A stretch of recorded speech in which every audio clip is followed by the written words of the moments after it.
หลักแห่งความเป็นจริงอัตหิอัตโนนาโถโพธิญาณังพระพุทธเจ้าก็อาศัยตนเองเนี่ยจึงสำเร็จพระโพธิญาณปัญจมาเรชิโนนาโถสัมโพธิมุตตมังจตุสัจจังปกาเสนติธรรมจักกังปวัตติยิพระผู้มีพระภาคเจ้าทรงชนะมารทั้งห้า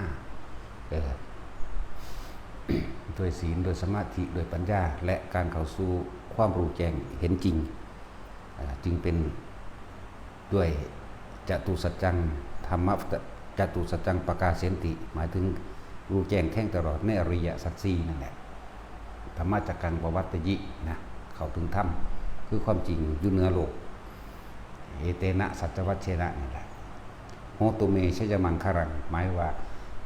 เราต้องพึ่งพาอาศัยตัวเองเท่านั้นจึงจะเป็นผู้ชนะได้นั่นแหละจึงบอกว่าพวกภิกษุนักบวชทั้งหลายเฮาบวชมานี่บวชตามพระวินัยพระวินัยคือพระศาสดาของเฮาทำตามพระวินัยเฮาบ่ได้ทำตามใจไผนะบ่ได้ไปเอาใจกิเลสไผบ่ได้ไปเอาใจคนอื่นซึ่งเป็นคนขี้เหล้าเมายาเล่นเป็นบ้าปวงอยู่กับการพนันหาเลี้ยงลูกเลี้ยงเมียอยู่บ่อาจสามารถที่สิสละความเห็นแก่ตนของตนเองได้เราสิให้เฮาอ่อนโอนผ่อนปรนอ่อนน้อมไปเอาใจเพื่อให้คนอื่นนั่นน่ะมาเข้าใจไม่เห็นใจมาซอยเหลือเฮาบ่มีทางเป็นไปบ่ได้สำหรับเฮากิเลสของในตนของตนเองเฮายังบ่อาจสามารถทำตามมันภาษาหยังกับกิเลสคนอื่นนั่นแหละเฮาจึงบอกว่าบ่มีการอ่อนโอนบ่มีการผ่อนปรนนะย่อมแตกย่อมหักและย่อมตายแต่ว่าบ่ย่อมสิทำกิเลสไผบ่อาจสามารถทำลายใจตนได้ใจบ่ตนกับธรรมกับตนเป็นเดียวกันซึ่งว่าใจดวงนี้เป็นรากเป็นฐานของภพของชาติสุขทุกข์บ่ว่าสิไปเกิดสวรรค์มนุษย์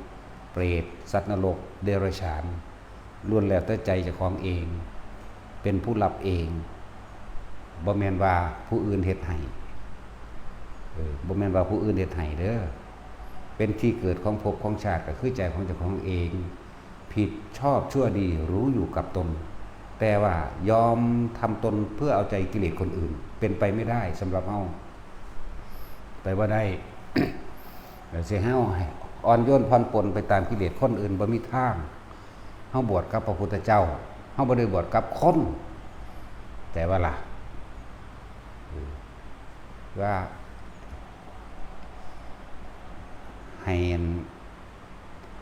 อ่อนลงบ่มีทางมีแต่เป็นกลางคือเก่าแต่เขาสิเข้าใจว่ากลางแล้วว่ากลางก็ช่างเขาเฮาบ่ได้ไปสนใจว่าจะไปอธิบายให้คนอื่นมาเข้าใจเราดอกเข้าใจว่านั่นแหละบอกว่ามาตลอดเด้อบ่ได้บวชกับคนพวกนี้เด้บ่ได้บวชกับคนนั่งทั้งโลกนี่บวชกับพระพุทธเจ้าสิให้เฮาไปเอาใจคนบ่มีทางบอกได้เลยเป็นไปบ่ได้นะ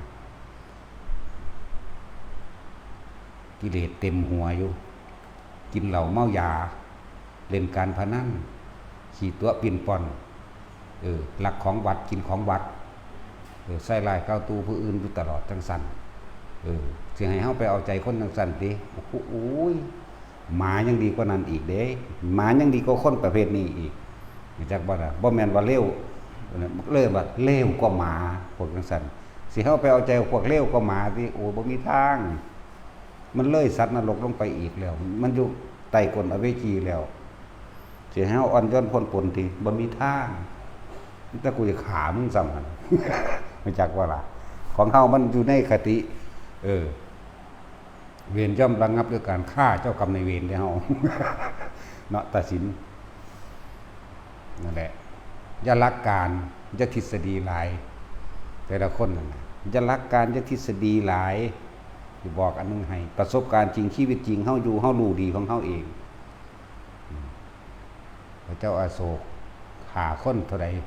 เป็นร้อยล้านตัวก็บ่เห็นว่าสิไปตกนรกเพราะปานใด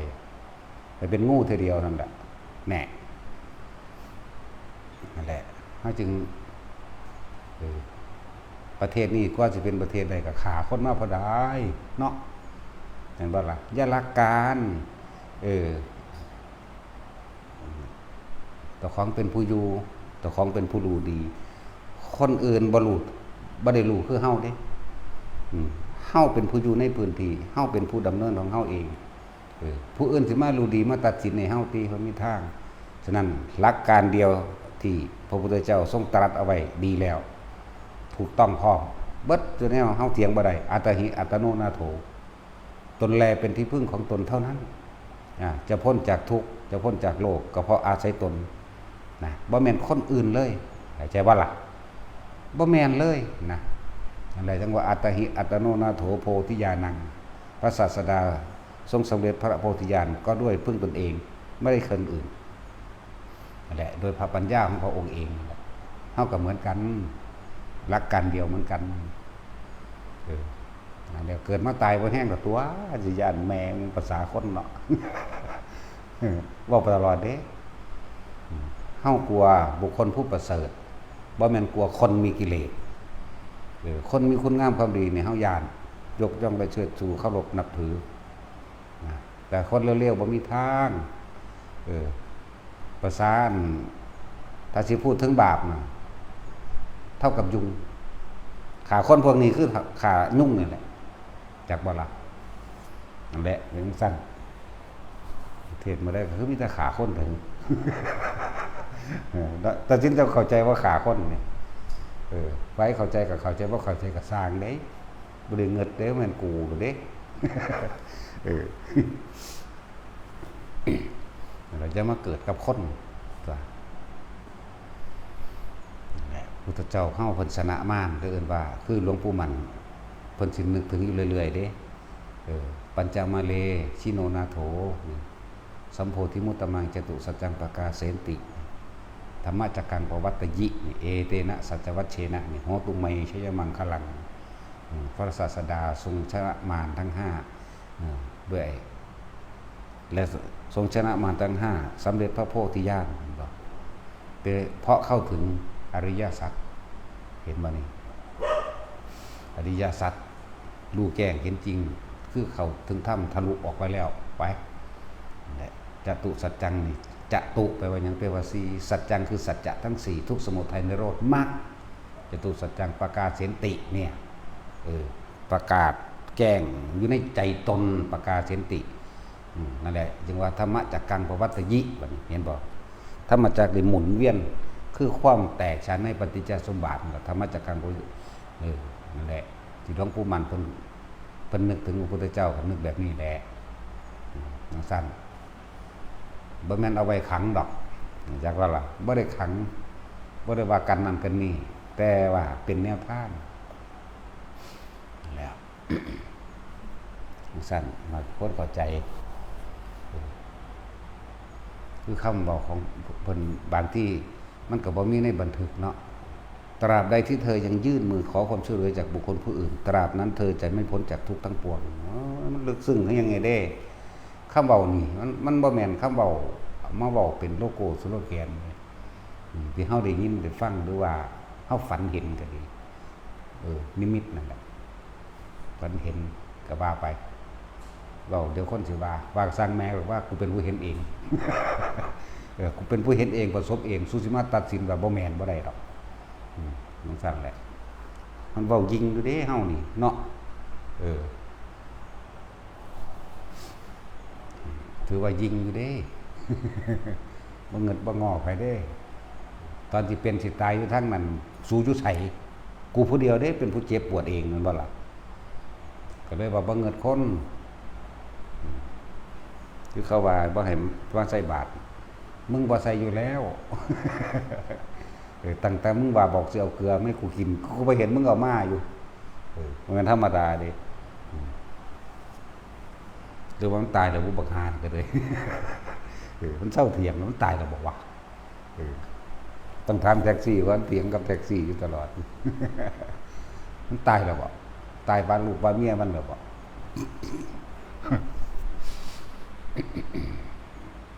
เจ้าหยังกับคน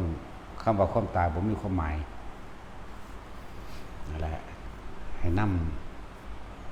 ำเข้าไปใส่ใจเจ้าของเด้อไผก็ดีบาปหรือบุญบ่มีไผจับใส่มือไผใดเด้ตัวเองเด้เป็นผู้จับเองต้องเองผิดหรือถูกเลวหรือดีอารมณ์เจ็บปวดหรืออารมณ์สมหวังใดดังใจตัวเองสร้างเองเด้มันจะไปเหตุกับไผผิดถูกเฮารู้อยู่แล้วแต่จึงว่าแต่สิมาให้หมู่ภิกษุสงฆ์ทั้งหลายเหล่านี้เลิกพระวินัยแล้วเอาใจคนบ่มีทางเห็นบ่ที่บอกว่าศาสนาคำว่าศาสนาเสื่อมหนทางเดินเข้าสู่ความประเสริฐเข้าสู่ความบริสุทธิ์เสื่อมเพราะว่าหยังเสื่อมเพราะว่าคนไม่ทำตามพระวินัยถ้าบุคคลใดก็ช่างยังทำตามพระวินัยอยู่บุคคลผู้นั้นก็เข้าขึ้นชื่อว่าเดินเข้าสู่พระนิพพานถ้าพระวินัยตั้งอยู่พระนิพพานก็ตั้งอยู่จักว่าในบุคคลผู้กระทำตามนั่นแหละบ่แม่นบุคคลผู้อ่านตามซื่อๆแต่ไม่ทำเด้นะทั้งว่าแต่ละคนนั่นแหละ เอาง่ายๆนี่นะบาดสิตายมานี่แม่พวกกับเมียนั่งเฝ้ากันอยู่นี่แม่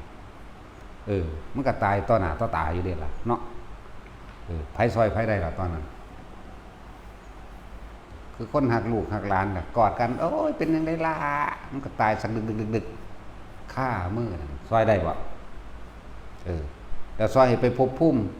ไปสวรรค์เด้อซอยได้บ่ก็บ่คนผู้นั้นต้องเป็นเองไปเองนั่นบ่ล่ะเป็นนรกเด้อเป็นไปตามคำสาปแช่งของคนอื่นสิบ่ก็บ่เป็นไปตามที่ตัวเองกระทำเองและหลักการอัตหิอัตโนนาโถจึงประเสริฐประเสริฐมากๆเป็นคำที่ลึกซึ้งสวยงามละเอียดละออละมุนละไมหาที่ต้องติบ่ได้บ่มีผู้ใดดลบันดาลอีหยังให้ผู้ใดไว้เนาะไผสิไปดลบันดาลอีหยังให้ไผได้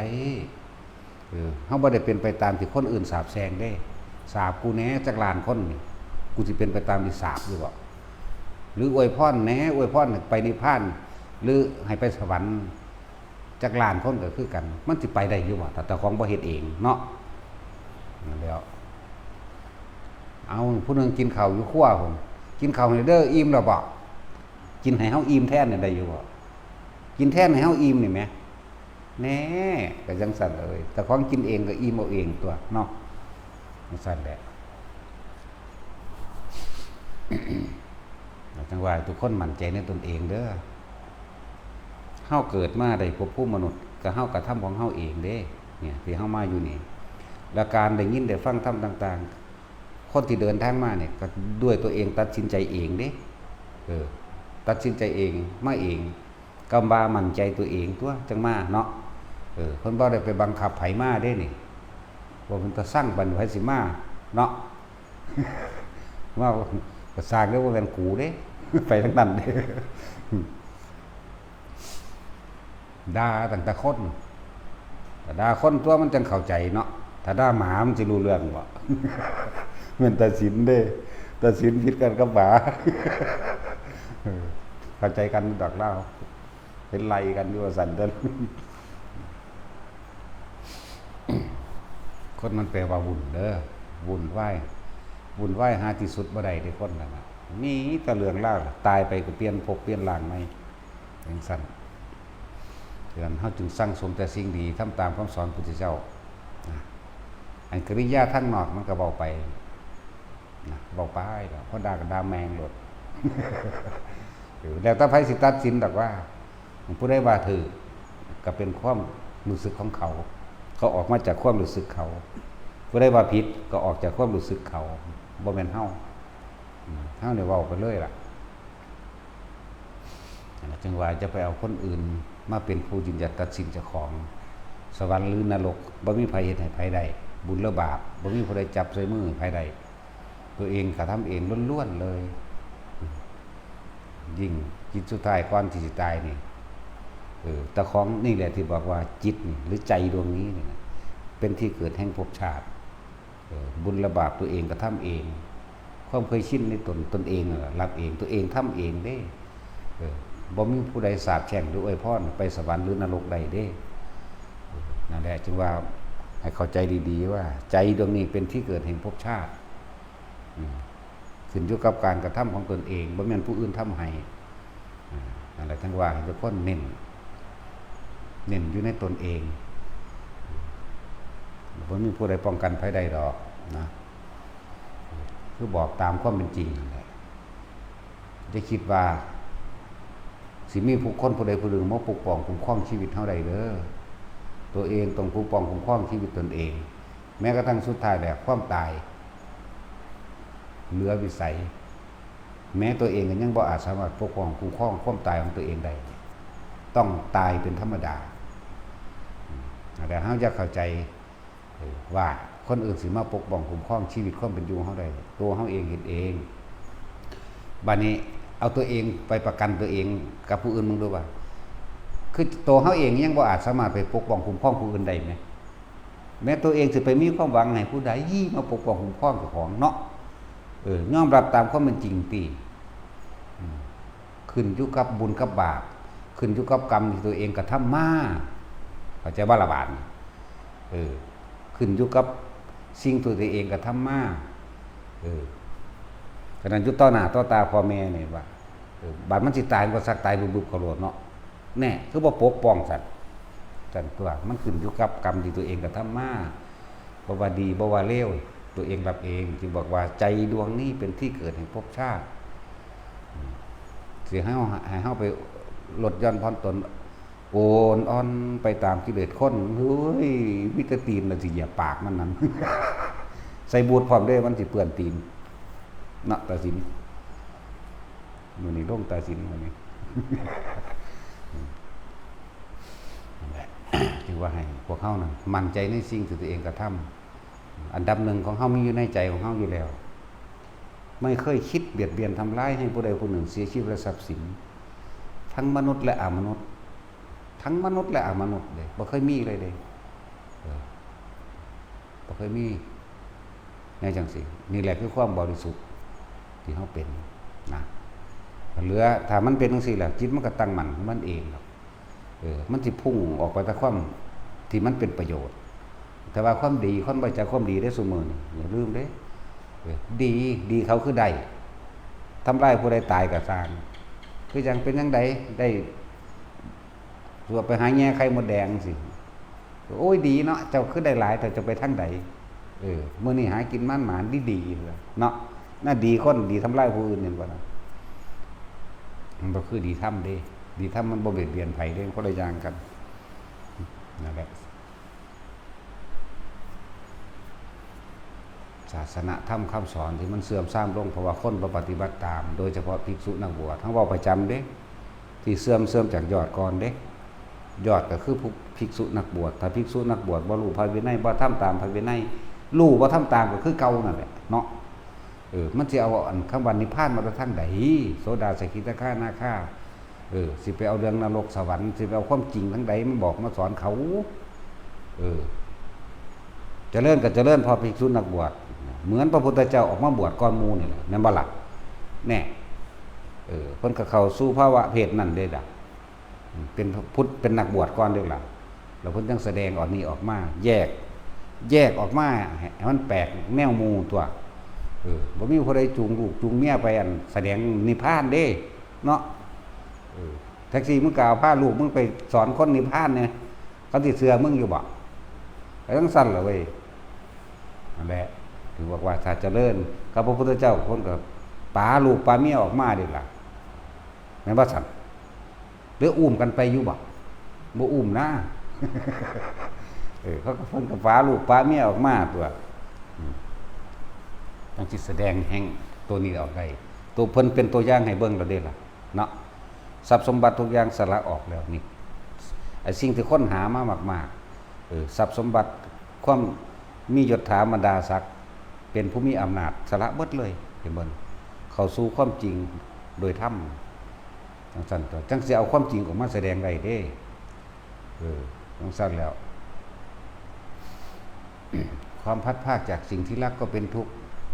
อุ้มลูกกับเมียไปมันสิเป็นทุกข์อยู่บ่นั่นเนาะคือว่าสมชายนั่นแหละสุยตายใจเด้อสู่บ้านน้ำกัน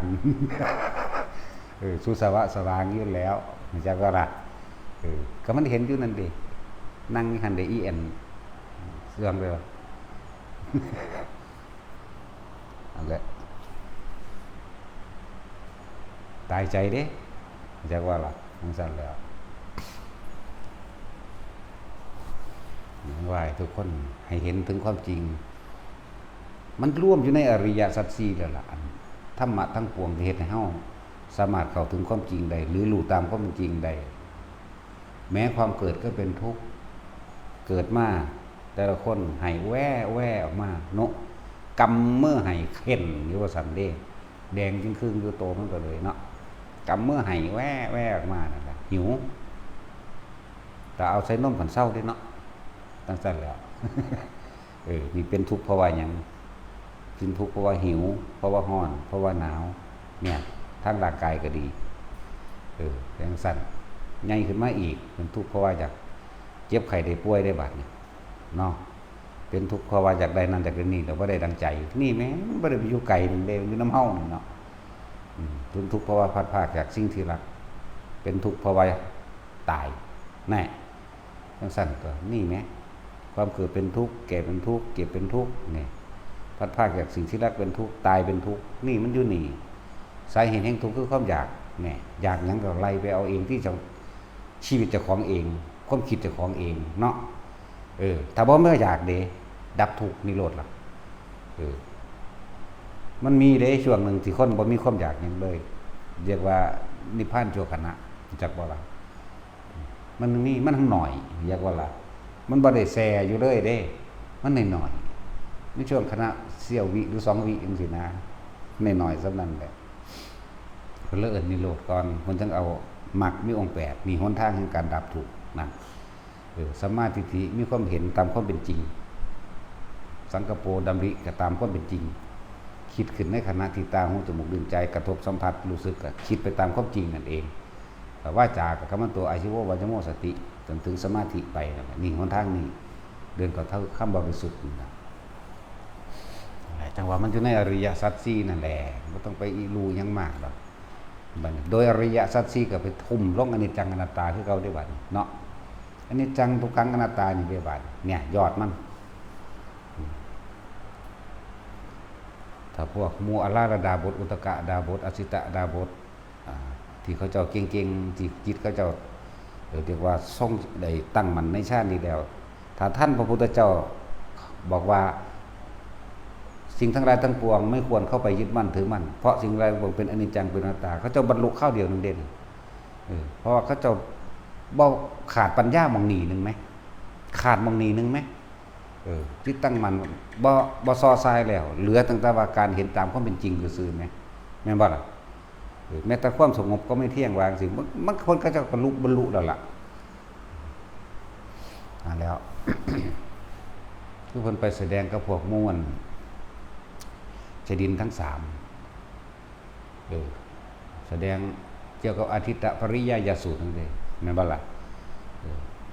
ตาเป็นของร้อนหูเป็นของร้อนจมูกเป็นของร้อนรูปก็ขึ้นเสียงร้อนเพราะว่าหยังร้อนเพราะว่าความใคร่อยากแม่นบ่ซั่นรูปเป็นของร้อนเพราะความใคร่อยากแน่เขาเจ้าพึบเข้ามาใคร่อยากโอ้นี่บัดนี้สิ่งทั้งหลายทั้งปวงนั้นเป็นของเกิดของดับ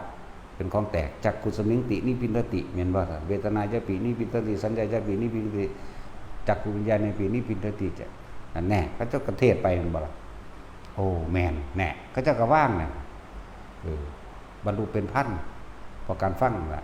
เพราะว่าหยังเขาเจ้าตั้งมั่นมานานแล้วเขาเจ้าตั้งมั่นมานานแล้วคือจังให้พวกเขาเนี่ยส่งชาติไปเถอะไปเถอะเดี๋ยวมันทั้งสิเห็นดอกเขาเจ้าเรียกว่าเขาจะเอากสินไฟเป็นเครื่องอยู่ส่งชาติเจริญชาติโดยการเพ่งไฟเรียกว่าพุทธเจ้าเลยเอาเรื่องไฟมาเทศเลยไฟคือราคะไฟคือโทสะไฟคือโมหะไปเลยเรื่องว่าตาเป็นของร้อนหูร้อนจมูกร้อนเพราะความใคร่อยากนั่นในความใคร่อยากใดดังใจมันเฮาเองนั่นแหละกันนี้เพิ่นก็บอกว่าสิ่งใดก็สร้างมีความเกิดมีความแตกดับเป็นธรรมดานะ เขาจะกับบรรลุเลยล่ะเพราะเขาจะตั้งมั่นมานานแล้วจิตตั้งมั่นมานานแล้ว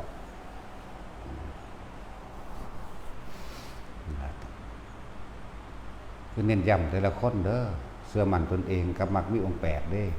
บ่ได้ไม่เชื่อมั่นหลวงพ่ออันนี้เด้หลวงพ่อนี่ปกป้องคุ้มครองภัยบ่ได้เด้ถ้าจะคล้องก็สิตายอยู่เนาะบอกให้เด้อบ่ได้ปกป้องคุ้มครองภัยได้จักคนแม้กระทั่งตนเองมันบ่แท็กซี่มึงว่ากูสิบ่ตายบ่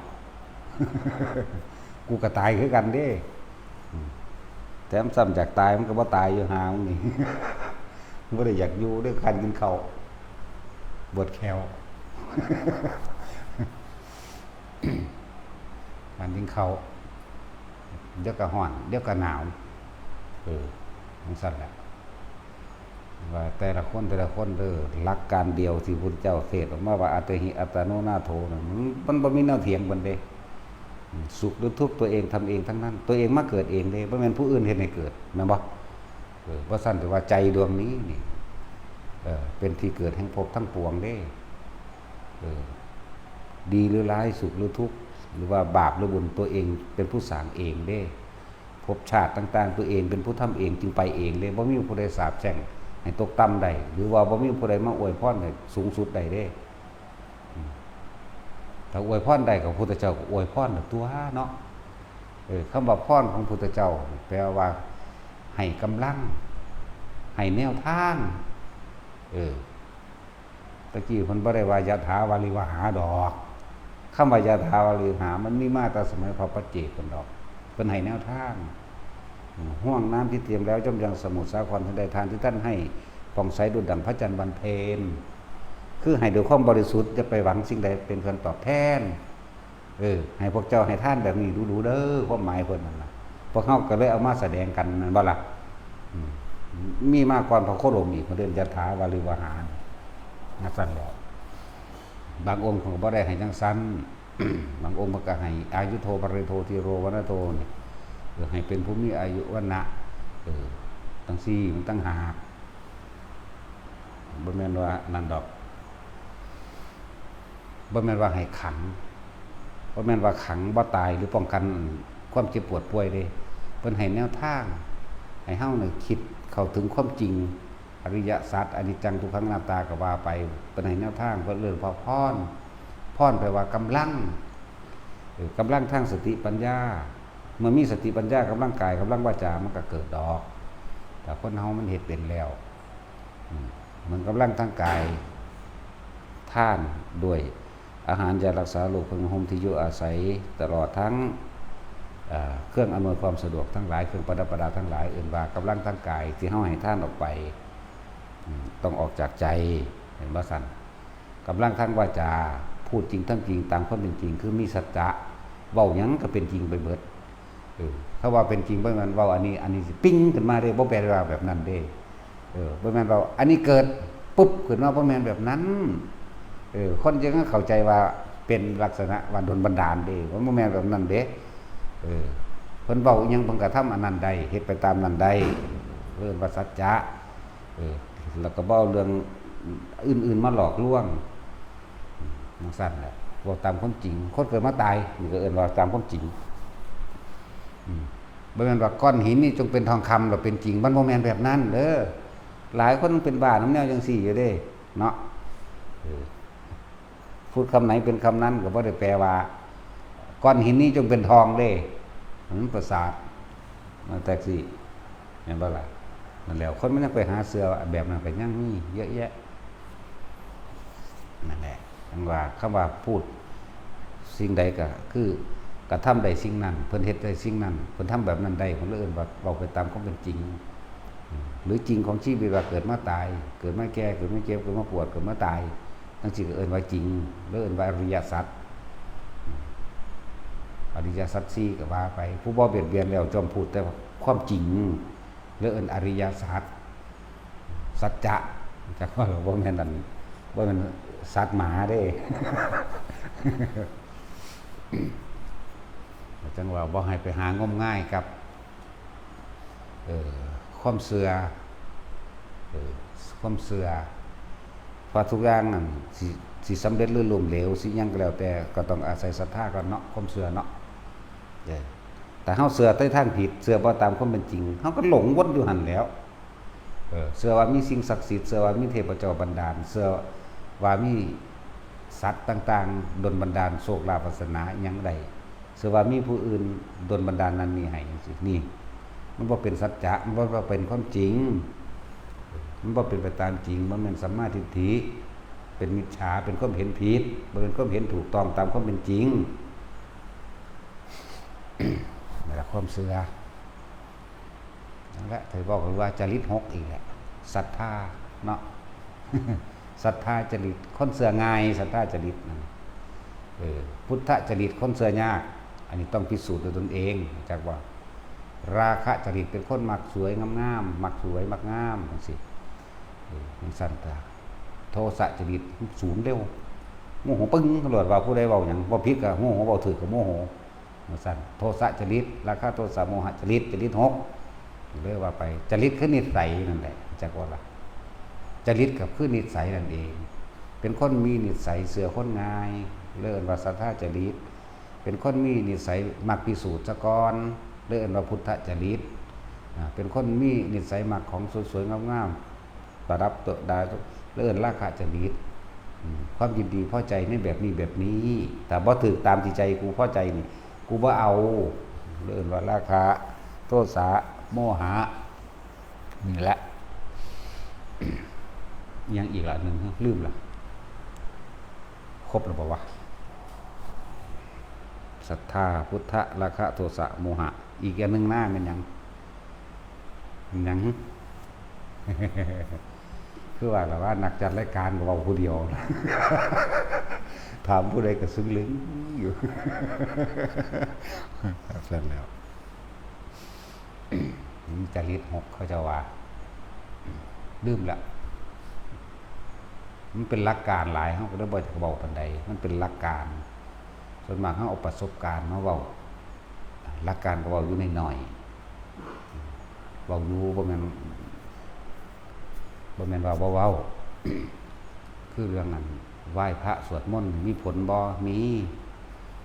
การสวดมนต์สาธยายธรรมคำสอนก็เป็นการรักษาหรืออนุรักษ์คำสอนของพระพุทธเจ้าไว้อย่างหนึ่งมีอานิสงส์ที่พวกเขาออกจากใจของเขาถ้าคนตั้งใจสวดตั้งใจสาธยายหรือสวดมนต์บัดเฮาว่าสวดมนต์ตั้งใจสวดมนต์ด้วยความบริสุทธิ์ใจมันก็เหมือนกับว่าเฮาเป็นกระบอกเสียงเอาคำสอนของพระพุทธเจ้าออกแสดงเด้อานิสงส์มีมากเด้สิบอกให้ที่ท่องจดจำกันมานี่ท่องมาจากไสกันมันบ่ล่ะตะกี้บ่มีหนังสือเทรวาทแปลว่าจดจำมาจากพระผู้ใหญ่พระผู้มีอายุจังซี่แหมฟังกระทำตามสืบต่อกันมาเด้ต่อมาจังมามีหนังสือเขียนบันทึกเอาไว้เด้แม่นบ่ล่ะนะฮะก็มีดอกคำว่าเทรวาทอันนั้นอันนี้มีแต่พุทธเจ้าผู้เดียวนั่นแหละมหานิกงนิกายก็บ่มีดอกถ้าปฏิบัติดึงเดียวกันแล้วบ่มีปัญหาดอกแต่ว่าถ้าว่าแย่งกันเฮาจังแยกเพราะว่าได้แยกแล้วแต่ว่าถ้าเถียงกันนำมันนั่นนี่โอ้ยบ่ได้การสวดมนต์มันมีอานิสงส์มากเด้อทรงจำคำสอนพุทธเจ้านี่เป็นเครื่องที่อยู่ในจิตเฮาเลยบ่เสื่อมบ่คลายบ่หายไปไหนเป็นหนทางที่พุ่งตรงไปข้างหน้าหมายถึงเดินทางไปสู่พระนิพพานจากบ่ล่ะเวลาเฮาสวดเนี่ยเป็นการแสดงธรรมแทนพระพุทธเจ้าเข้าใจบ่นี่ถึงแม้ว่ามันสิเป็นภาษานั้นแต่ว่าผู้เขาเข้าใจผู้เขาได้ยินได้ฟังเขารู้ก็มีอยู่พวกเฮาบ่ได้เรียนบาลีพวกเฮาแปลบ่ได้เนาะแต่ว่าอีกพวกนึงที่ท่านพระพุทธเจ้าเขามันเป็นภาษาเขาเลยเขาฮู้จักโดยภาษาเลยพวกวิญญาณหมายถึงพวกเทพเทวดาทั้งหลายเขาเข้าใจเลยเด้บ่ได้แปลอีกเด้มันเป็นภาษาไปเลยภาษาใจไปเลยนะนี่ได้จึงบอกว่าอย่ามาดูถูกเด้คนสวดมนต์ไหว้พระอานิสงส์มันมีมากก็อาศัยการสวดมนต์ไหว้พระตัวมันจะมาจดได้จนเท่าเสมอนี้พวกสวดอริยสัจพวกธรรมจักรพวกอิหยังก็ว่าไปกันแหละเป็นการทรงจำคำสอนไว้แล้วมันจะเป็นเครื่องอยู่ในใจของเฮาแท ที่เป็นหยังเขาเจ้าเพื่อนทองอีหยังได้เร็วๆนะก็เพราะว่าของเก่าเขาเจ้ามันมีเลยเพียงแต่ว่ามันบ่ทันได้มีผู้ไปสะกิดต่อมมันเกิดขึ้นมาซื่อๆในฐานะที่เป็นเด็กน้อยหรือถือกรรมบางอย่างบางบทไปพอตอนมีสะกิดปั๊บขึ้นมามันก็ทองได้จำเร็วๆเด้ผู้อ่านหนังสือบ่ออกคือไม่ใช่หน้ายานี่แหละถ้ามาจากนี่เทื่อเดียวมันต้องเงิดคือหยังนี่ถ้ามาจากกับปวัตนสูตรเนี่ยเอาเขาก็เอาตัวเอวมีสุตังเอกังสมจังภักวาบ่ได้บ่แม่นสวดสั่นคือเฮาได้พุ่นยังว่าอันสวดระลึกทอดถึงเทวดาเทวานังสัตยังละจาตุมหาราชิกาเทวาสัทธมนุสาเวสุงไล่ไปพุ่นจังได๋จังจำได้ว่าทีเดียวนึงก็เลยเฮาอ่านให้ฟังเด้อ่านให้ฟังอ่านไปซ่าๆเอวัมเมสุตังเอกังสะมะยังภักวาภารานะสิยังเพิ่นก็เงียงหูฟังหั่นแหละจบปึ๊บเอาฟังบัดนี้แม่สิว่ากันเฮาก็ซี่ไปนำเลยคือเบิดแม่เป็นตะเงิดคือหยังนี่นั่นแหละเพราะว่าเขาเจ้ามีของเก่าเขาเจ้าคนทองบนจดจำมาตั้งนานแล้วล่ะหลายภพหลายศาสตร์แหละมันก็คอยตอมเขาไปในทางตรงบัดนี้แล้วอ่านหนังสือบ่ออกเจ้าทองได้บักหลายก็พระอีกตะเงิดคือหยังนี่บักยาวๆยังได้ไปจำได้คักปานนั้นเพราะเฮายังพอแห้งอยู่เด้บ่แม่นว่าจำได้ง่ายเด้เฮาก็ดีหลายรอบเติบอยู่เด้นั่นแหละกับเนียนอีกผู้นึงทองทีเดียวแล้วปิดหนังสือเลยไหมแล้วมันก็ทองลึดๆๆๆเลยแม่มึงบาดนี่วะ อย่างเร็วอีกแต่ไม่บทนี้น้ำกันก็ดีอะไรจังหวะมันมีคุณค่ามากอยู่แม่นคนผู้นั้นบ่บรรลุได้บ่ล่ะแม่นคนผู้นั้นบ่บรรลุแต่ว่าได้สาธยายธรรมแสดงธรรมตัวนี้ออกไปอีกผู้นึงฟังบรรลุก็มีเด้เห็นบ่ล่ะมันสั้นแล้วคือพระอานนท์แต่สิเว้าพระอานนท์สวดมนต์เก่งกว่าหมู่เนาะพระอานนท์พระเจ้าก็ว่าเป็นพระโสดาบันมาลูกศิษย์พระอานนท์เป็นอรหันต์มีบ่แน่ก็จังซั่นเลยเอาโปธิตะก็ได้อันเถรบาลานเปล่าที่พระพุทธเจ้าเปรียบเทียบนั่นน่ะลูกศิษย์เป็นอรหันต์สามเณรน่ะแม่นว่าล่ะอันนั้นยังแต่ของยังปุถุอยู่ยังหนาอยู่นั่นซั่นแล้วนั่นแหละจะว่ามันบ่มีมันมีอยู่ผลของมันโพธิตะเป็นอุปชาติเน้นหน่อยนั่นต้นนี่เทศให้เน้นฟังแสดงธรรมเน้นฟังแต่ว่าภาษาเฮาว่าสวดมนต์ตะกี้เป็นภาษานั้นเนาะเนี่ยได้บรรลุจังซั่นตัวเราจังว่าเฮ็ดไปเถอะยังก็เลยการอ่านหนังสือธรรมะก็เอิ้นว่าการปฏิบัติธรรมเพราะยังกุศลให้เกิดในจิตละอกุศลออกได้แล้วนี่สัพพะปัสสะการสุรสูปสัมปทานี่เห็นบ่นี่สาจิตะปริยุทธังเอตังพุทธนาศาสนังคำสั่งสอนของพระผู้มีพระภาคเจ้าทุกพระองค์ให้ละอกุศลออกจากจิตคือจะไปคิดถึงมันอันนี้บ่ดีอันนี้เราคิดถึงแล้วทำลายผู้อื่นพร้อมตนเองพร้อมเฮ็ดให้เจ้าของเดือดร้อนเสียหายชีวิตทรัพย์สินพร้อมมื้อนี้นะให้คิดถึงแต่สิ่งที่คิดถึงแล้วก็เกิดความสงบเย็นลมเย็นภายในจิตใจของเจ้าของเองหรือเอิ้นว่ายังกุศลให้เกิดในจิตแน่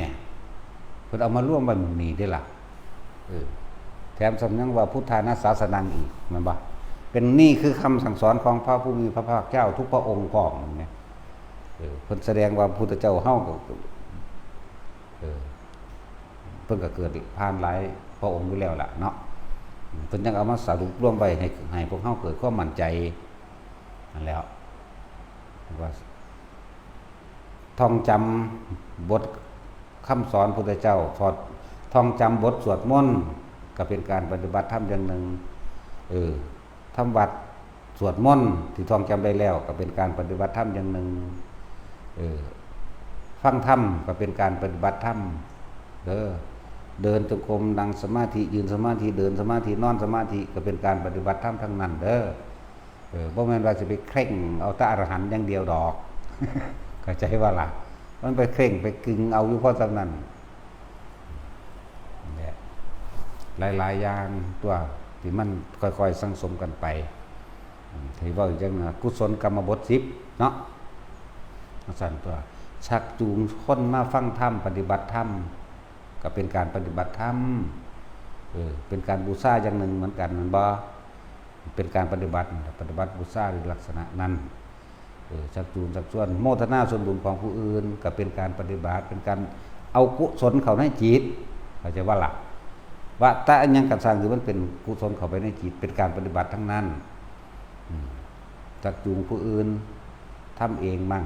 โมทนาส่วนบุญผู้อื่นมั่งแสดงธรรมให้ผู้อื่นฟังมั่งท่องบนท่องจำในตนเองมั่งนี่ไหมได้ทั้งเบิดได้ล่ะมันสั้นแหละไม่ว่าจะไปเคร่งเครียดหลาย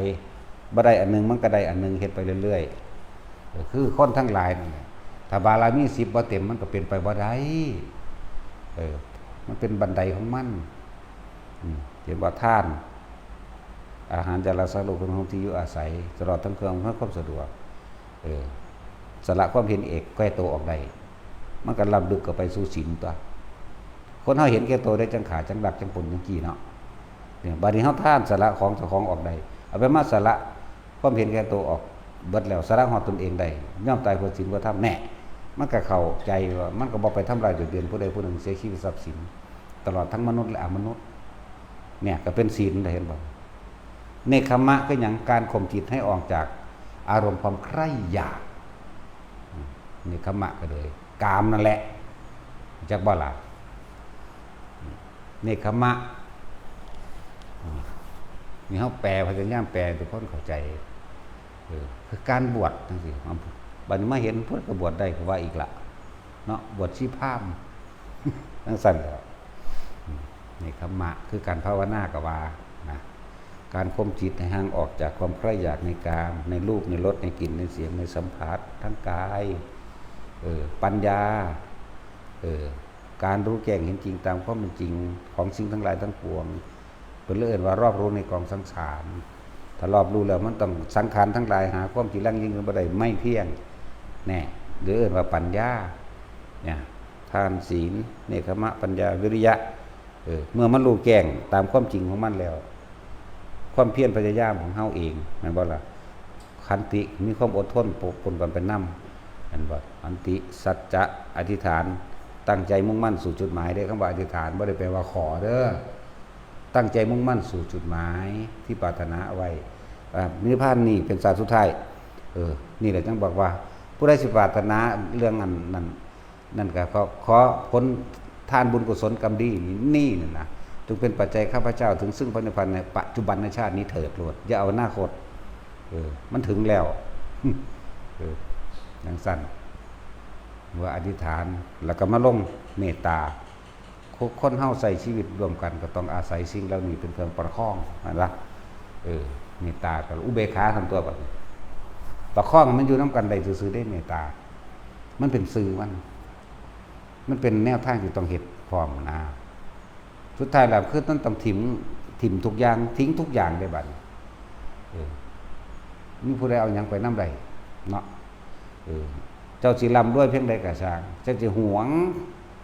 ที่สุดบันไดก็สร้างท่องคำเจ้านั่นเจ้าสิใส่ตู้เซฟไว้บันไดก็สร้างเจ้าก็ต้องตายจากมันเนาะแน่ก็ต้องว่างเป็นตัวนั่นแหละอุเบกขาว่างจิตเป็นกลางไรกับสรรพสิ่งตัวแต่บ่แม่นอุเบกขาจะก็ไปเกิดน้ำท่องเป็นไห้เป็นงูเหลือมเป็นงูหลากเสือกเป็นงูไตแหงงูตะปาพวกหวงทรัพย์สมบัตินั่นว่าสั้นแล้วสัตว์เดรัจฉานสั้นแต่สิหวงรักใคร่ปรารถนาเพียงใดก็สร้างสุดท้ายแล้วทุกอย่างก็ต้องจากกันอยู่ดีแต่จังว่าพยายามที่ว่ามีเมตตาซึ่งกันและกันซาคนเฮาน่ะพบกันแค่ชั่วคราวแต่จากกันชั่วนิรันดร์เด้เนี่ยคือเฮามาเห็นกันอยู่ชั่วคราวเด้จากกันชั่วนิรันดร์จากนั้นไปมึงสิพอกูอีกอยู่บ่ครับพี่นั่นบ่ล่ะสั้นตัวผู้ใดถามบอกฤาษีถามอาจารย์สิเกิดอีกบ่ซั่นเกิดกันได้บ่เกิดกันได้มันหาถามนั่นสั่นเกิดอีกว่าสั่นเกิดก็มีไม่เกิดก็มี เกิดก็ได้บ่เกิดก็ได้เนาะ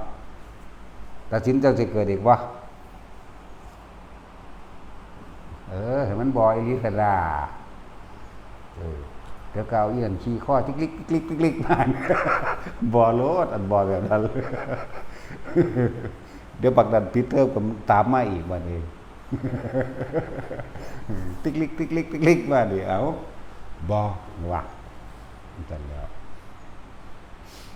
นั่นแหละทุกอย่างขึ้นอยู่กับตัวเองเด้อบ่ได้ขึ้นอยู่กับผู้อื่นใส่ใจไว้เต็มที่ลงไปก็ดีอัตติอัตโนนาโถนี่อัตติอัตโนนาโถโพธิญาณังเพิ่นสำเร็จพระโพธิญาณรู้แจ้งทั้งตลอดในหนทางการที่นำพาหมู่สัตว์ทั้งหลายให้พ้นจากความเวียนว่ายตายเกิดหรือพ้นจากทุกข์ได้ก็เพิ่นอาศัยตัวเพิ่นเองทุกอย่างขึ้นอยู่กับตนเด้อที่จริงมันมีตัวต่อมาอยู่เด้ที่เว้ามานี่หลวงปู่มันเพิ่นทองอยู่นั่นแหละอัตหิอัตโนโพธิญาณังจตุสัจจังปกาสันติธรรมจักกังปวัตตยินี่เอเตนะสัจวัชเชนะนี่เพิ่นว่าทั้งนี้แต่ว่าพวกเฮาเอาเขามาใส่เป็นสัจจะเอเตนะสัจวัชเชนะโหตุเมชจะมังคลังเลิ่นว่าพระพุทธเจ้าชนะมารเฮาก็ชนะคือกันนั่นแหละเพราะว่าเฮาเห็นน้ำเพิ่นเนาะม่านก็มันม่านใดเด้จากบ่ม่านม่านเจ้าของนี่เด้ม่านภูมิฤทธิ์คือความคิดของเฮาเองเด้ม่านตัวใหญ่คือราคะนั่นแหละจักว่าล่ะแล้ว กิเลสม่านเพิ่นก็ย่นย่อมาเป็นขออยู่กิขะมะพิธิกิก็คือกิเลสม่านคือกองสรรพสิ่งทั้งหลายทั้งปวงที่เฮาอยากได้เลยกิเลสม่านเคลื่อนขวางความดับทุกข์นี่แหละกิขะหยังขันธมารบางคนก็บาดเฒ่าแล้วไปบ่ได้ดอกสูเนาะบางคนก็ว่าปวดขาบางคนก็ว่าป่วยอยู่บางคนก็นั่นแน่จังซั่นแล้วเรื่องว่าขันธมารมะก็หมายถึงมัจจุราชมารย่านตายคือคนมาปฏิบัติธรรมย่านตายก็มีย่านเป็นบ้าก็มีเนาะอันเป็นบ้าอยู่ในนรกนั้นมันบ่ได้รู้เรื่องหยังเด้เนาะย่านคนว่ากิขะมะพิอภิสังขารมารตัวใหญ่กว่าหมู่ความคิดพินี่หมายถึงอภิสังขารมารความคิดใหญ่กว่าหมู่อยู่แล้วทิหมายถึงที่ว่าบุตรมารเทวดาจริงก็มีเทวดาคนก็มีเขาจะเลยมาเทียบว่าเทวบุตรมารทิว่าบุตรมารเทวะหรือทเวแปลว่าสองจากว่าก็ว่าเทวตามันเป็นภาษาไทยนั่นแหละเป็นพระห้ามาบอกภาษาไทยเขาเรียกว่าเทวดาบุคคลผู้อยู่ในอัตภาพที่สองของเทวดานั่นอัตภาพที่หนึ่งคือคนอัตภาพที่สองคือหมู่เทวดาหรือเปรตกับอื่นอัตภาพที่สองใดแต่ว่าล่ะคือจังคำว่าเทวทัตแปลว่าจังใดผู้ใดก็ว่าเทวทัตเนาะเลวคือเทวทัตนี่นะผู้มีความเห็นต่างเทวะแปลว่าหยังกับแปลว่าสองคือกันเนาะทัศนะแปลว่าหยังความเห็นเพิ่นมีความเห็นต่างจากพระพุทธเจ้าเรื่องว่าเทวทัตต้องไปเขียนเป็นต่อเตามันเป็นภาษาไทยภาษาบาลีบ่ได้มีกี่ตัวมี28ตัวนึงเด้ภาษาบาลีบ่ได้มี33ตัวเด้บ่แม่นคือภาษาไทยเด้ล้อกับเท่าใดล้อเนาะรอเรือรอลิงรอลือรอจุฬาปาโตอันสั่นแล้วสอกับสอเสือสอฤาษีเนาะสอยังอีกบัดนี้สอยังสอศาลาพุ่นน่ะมัน3สอหรอ4ล้อ3สอจักสิใส่อีหยังกันน่ะข้อก็ยังมีทั้งข้อคนและข้อควายบ่ค่อยได้ใส่เด้ใส่แต่ข้อคนเนาะเพราะว่าคนมันมักลากมักแบกมักหามสมน้ำหนาเขาเศร้านิยมเอาควายไถหน้าเรากาวข้อจะคล้องลากเองไถเองเปียเอาแม่มันทรมานกับรถไถได้บัดนี้เอาแม่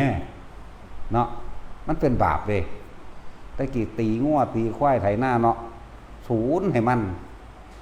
บัดนี้ตีอย่างของเบิ่งดูมึงสิศูนย์รถไถเบิ่งดูเอาแม่บ่ะเตะมันขนาดรถไถทั้งสั่นแล้ว บังคับมันไถเบิดมือเบิดเว้นคืองัวคือควายตะกี้เอามึงบังคับตัวเองไถก็มันรู้บาปนี่แม่นบ่ล่ะนี่แหละบาปเนาะธรรมดาบ่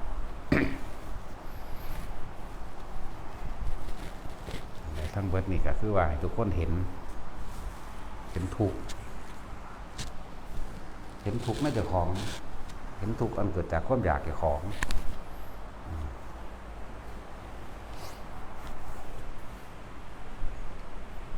ผู้ใดยังละผู้ใดที่ต้องการจะบวชมีความเสื่อมันในตนเองให้เสื่อมันตนเองเด้บ่ไม่เสื่อมันหลวงพ่อเด้หลวงพ่อยังบ่ได้เสื่อมันตัวเองเด้ รู้จักว่าล่ะ หลวงพ่อเป็นอนิจจังอนัตตาเด้รู้จักว่าล่ะบ่ได้เสื่อมันเจ้าของเด้คือบักฤาษีมันถามหลวงพ่อสิเกิดหรือว่าเกิดก็ได้บ่เกิดก็ได้นั่นแหละเห็นบ่มันบ่เที่ยงมันยังบ่ได้เสื่อมันตนเองเนาะไปเกิดใส่จักกูก็บ่ฮู้จักคือกันแน่ยังบ่ฮู้จักฮอดเจ้าของอีกเนาะโอ้ยบอกตัดสินจักถีบจักแดง จักเนาะนำเป็นหยังคือมาเช้าเลยให้เบิ่งพระ พระวัดนั้นเพิ่นมี11องค์เฮานับ1 2 3 11องค์ตัดสินแต่เบิ่งนี่พระเพิ่นงวกใส่ขาอีนั่นเบิ่งดากอีนั่นแหมบ่แม่นให้เบิ่งอีนั้นให้เบิ่งพระว่ายังแย่งใส่กันดากเขาอยู่ได้เดี๋ยวนี้โอ้ยรถมันสิเลี้ยวพอดีนี่อยู่3แยกดอนหวาย4แยกดอนหวายนี่รถมันสิเลี้ยวไปอีนั่นมันอยู่ฝั่งขวามือพระกันอยู่ทางหน้าสิเลี้ยวพระอยู่ทางหน้าควักใส่เพิ่นหันฟึบฝุ่นใส่อีนั่นแหละพระเพิ่นยังหลายอยู่ได้แล้วใส่ขับเพิ่นก็เบิ่งดากอีนั่นใส่ขับโอ้ยพูนว่า แนวนั้นแล้วบ่เกิดบ่ซ่านบ่เกิดโลกมนุษย์หรือสักที่เท่าเกิดในนรกที่แต่ว่าบ่เกิด ธรรมดาว่าตัดสินไปเลยยังเพิ่นมักมาบอกเพิ่นแวมเด้พอดีเลยมันใส่ขาสั้นเนาะตัดสินใส่กางเกงลายเนาะปานนั้นว่าเจ้าของบ่เบิ่งคือเว้าถือก็เข้าอีก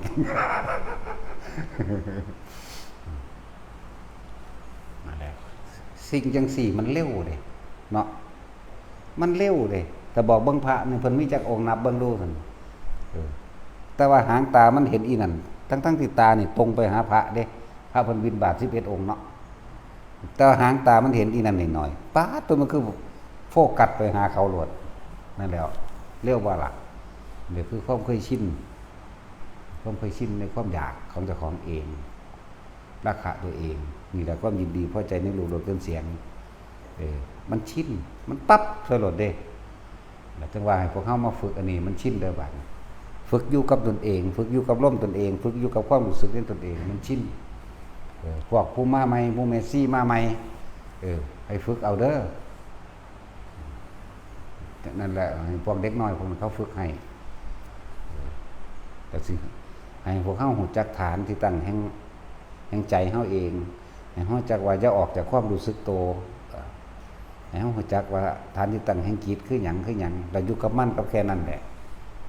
หลายอย่างมันสิคอยเป็นเอาเองเฮาบ่ได้ไปให้มันเป็นขอให้เฮาตั้งอยู่ในเหตุของมันเองเหตุคือจะหนีออกจากกายเวทนาจิตเวทนากายเฮาสิเห็นเองดอกธรรมก็เลยตะกี้เห็นโดยสัญญาเห็นโดยสังขารเห็นโดยความคิดนึกปรุงแต่งมันสรุปผลต้องได้อยู่แต่ว่ามันว่างบ่ทันได้แต่ว่าแต่เห็นโดยความมีจิตตั้งมั่นแล้วมันสิเห็นความคิดเจ้าของก็ยังบ่เที่ยงเปลี่ยนแปลงแปรปรวนไปเกิดดับก็ดับแล้วมันสิคลายของมันเองโดยเฮาบ่ได้เป็นผู้ว่างเห็นดูเข้าว่างเอาเองเด้อนั่นแหละจริงๆหลักการของมันบ่ได้มีหยังมากมันบ่ได้มีหยังมากเด้ที่มันมากเพราะว่าเฮาไปจดจำมาหลายอย่างแล้วเฮามีการเปรียบเทียบมันก็เลยเป็นของยากเห็นบ่ล่ะมันยากเพราะว่าหยังเฮาอยากเป็นคือเพิ่นเฮาบ่เป็นตัวของตัวเองเฮาบ่อัตถิอัตโนนาโถ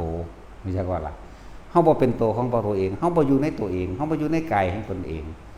เฮาบ่อยู่ในกายเวทนาจิตตนเองนี่เฮาเลยบ่เห็นธรรมเฮาไปเห็นมันธรรมภายนอกหมายถึงความจดความจำโดยสัญญาโดยความคิดปรุงแต่งนึกคิดนั่นนี่ที่จริงคนเฮามันรู้บ่ต่างกันปานใดดอก เนาะอันนี้จังอนัตตาเพิ่นได้ก็รู้ได้แต่เหตุจังใดเฮาสิอยู่ตัวนี้ได้มันสิเข้าถึงมันได้ต่างหากรู้ได้เบิดทุกคนล่ะสิ่งใดสิ่งหนึ่งเกิดเป็นธรรมดาสิ่งนั้นดับเป็นธรรมดาแต่ว่าเจ้าสิว่างความเป็นธรรมดามันได้บ่นี่นะแม่นบ่ล่ะนี่ได้ยอดความรู้ทั้งเบิดมั้ยยอดความรู้มันอยู่นี่เลยหลวงตาเพิ่นว่าเหยียบย่างไปตามพระไตรลักษณ์นะไตรแปลว่า3ลักษณ์แปลว่าลักษณะ3ความจริงและความไม่เที่ยงแท้แน่นอนความทุกข์และความบ่มีตัวตนความเสื่อมสลายแตกดับไปนั่นแหละเรื่องอนิจจังทุกขังอนัตตาถ้าเฮาบ่ยึดจักอย่างดึงคำว่าทุกข์ออกอนิจจังอนัตตานั่นคือยอดธรรมครับเนี่ยมันสิเอาหยังมาทุกข์ก็มันบ่เข้าไปยึดแหมมันก็เห็นซื่อๆธรรมดาซื่อๆนะจังว่าพวกว่าท่านได้เป็นฝึกให้เป็นเด้อกับพวกใดสิว่าสินาคเขาทองใดซ้ำใดแล้วท่านล่ะนาคสำหรับผู้สิมาบวชพระถ้าทองใดจักน้อยแล้วก็ให้พระเจ้าซ่อมให้หลวงพี่ปวกซ่อมเอาเด้อพอดีเราเอาเน้นมาบวชนำบวชพร้อมเน้นก็ได้ดอกมีผู้เดียวก็บวชผู้เดียวนั่นแหละพระก็ดีผู้ใดสิบวชพระก็ดีส่วนเน้นเอารอไปจักหน่อยเขาปิดเทอมมันระหว่างวันที่15กับมั้งเนาะมันบ่ส่วนมากเอามันคล่องโลดบ่คือมีหมู่หลายเลยมีหมู่หลายเรียนได้น้ำเขาเสยเด้เรือมาบันเตน้ำเขาเขาว่ามาบันเตกูอาหารบันเตอยู่น้ำเขากับพี่เด้เรียไปทานเลยกับพี่มันหลายแต่ผู้เดียวมันต้องเน้นนั่นแหละถ้ามีพระผู้หนึ่งกับบวชเน้นเป็นบ่อหรือว่าเป็นน้ำบวชมันมีละ2-3แล้วละเน้นตัวนี้อยู่ในนี่อยู่ในเฮ้านี่แหละ2-3ก็แห้งแล้วล่ะแต่ว่าเดี๋ยวจะเอามาจุ่มกันไปหลายๆคนให้อันมูหลวงพี่ปวกกับอันงูดินมันสอนเรางูดินเอิ้นองค์ดำเขาเอิ้นงูดินส่วนหลวงพี่ปวกเอิ้นกับแก่มันเป็นพี่น้องกันมันเกิดเป็นกับแก่มาหลายศาสตร์นะมันเลยอันบ่ลืมไล่มันเลยซักไว้อย่าลืมกับแก่ปู่เจ้าคุณเอิ้นเป็นพี่น้องกันกับแก่บ่ที่สั่นล่ะมาสมาทาน